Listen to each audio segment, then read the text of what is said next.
Hello dear students, welcome to this new video. Today in this video we will cover the remaining part of the chapter, The House is Not a Home.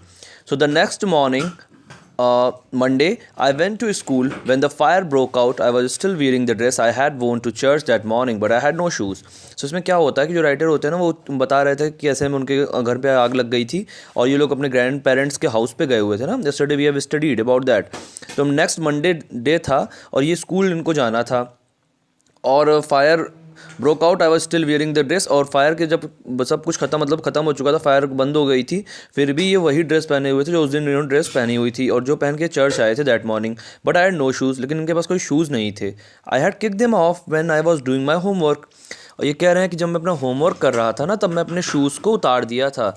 They became yet another casualty of the fire. और जब shoes को उतार दिया था, पढ़ाई कर रहे थे, उस टाइम आग लग गई थी घर में, तो जो शूज़ होते हैं वो भी, जो कैजुअलिटी, जो नुकसान हुआ था फायर में, वो भी शूज़ भी उसी में इंक्लूड हो गए. अब तो शूज़ भी चले गए. So I had to borrow some tennis shoes from my aunt. इसलिए उन्होंने अपने आंट से एक टेनिस शूज़ क्या किया, बोरो किया, मतलब उधार ले लिया.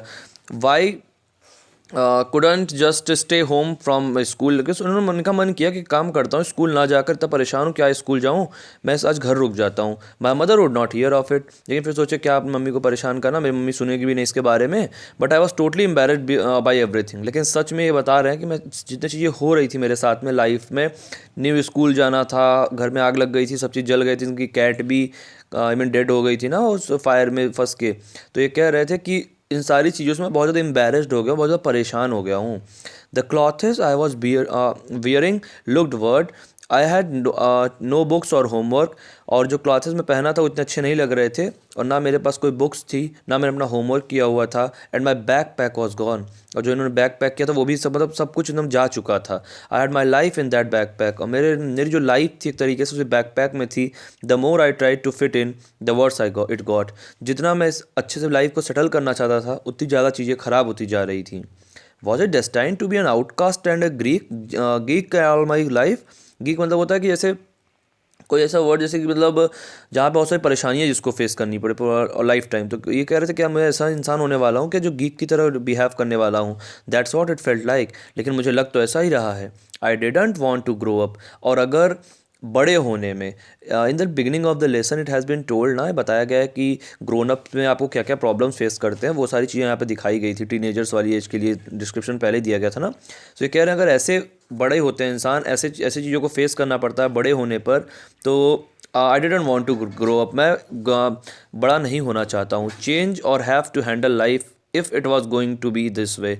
और अगर लाइफ इस तरीके से आगे बढ़ेगी, इस तरीके से आगे बढ़ना चाहती है, तो मैं ग्रो नहीं करना चाहता हूँ. I just wanted to curl up and die.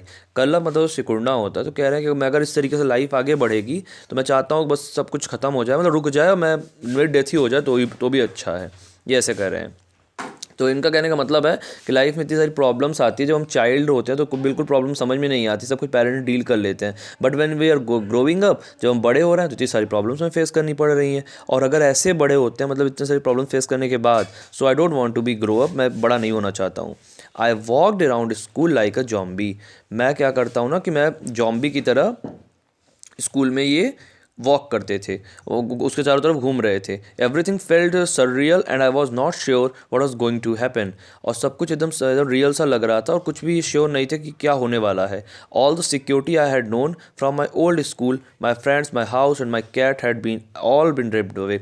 और जितनी इनकी यादें थी, मेमोरीज थी ना, वो जो सिक्योरिटीज़ थी, जितनी चीज़ें इनके पास में रखी हुई थी, वो सारी चीज़ें अब जा चुकी थी. इनकी कैट्स थी, इनके बैग थे, सब कुछ इनके पास से जा चुका था.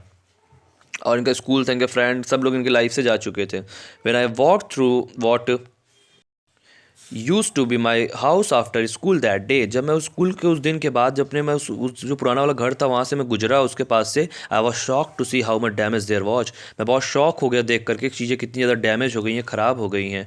What ever had not burn was destroyed by the water and chemicals. और जो चीज़ें जली नहीं थी ना, बच गई थी, वो सारी चीज़ें केमिकल्स और वाटर्स जब आए थे उस आग को बुझाने के लिए, उसकी वजह से वो डैमेज हो गई थी, ख़राब हो गई थी.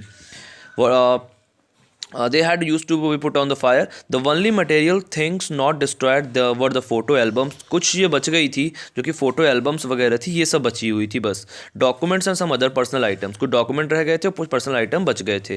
That my mother had manage to heroically rescue, जो मेरी मदर ने बहुत ज़्यादा मतलब वो जो आई मीन बहुत ज़्यादा डेयर दिखा करके वहाँ जा करके उन्हें बचा लिया था ना, वही चीज़ें बच गई थी. बाकी सब चीज़ या तो आग से जल गई थी या तो जो उन्हें केमिकल्स और आग वाली बुझाने वाली गाड़ियाँ आई थी उन्होंने अपने वाटर से उसको ख़राब कर दिया था, सब ख़राब हो गया था. But my cat was gone. और सबसे बड़ी चीज़ की ये थी कि जो कैट थी मेरी बहुत डियरर थी, वो कैट भी जा चुकी थी. And my heart etched for her, और मेरा जो दिल था उसके लिए बहुत ज़्यादा दुखी हो गया. So is describing all about that what are the things have been damaged and disturbed, how the life is going on, how the things have been disturbed in this way, and he doesn't want to be grown up. If this is the way that people used to grow up, then he's just saying that I don't want to be grown up.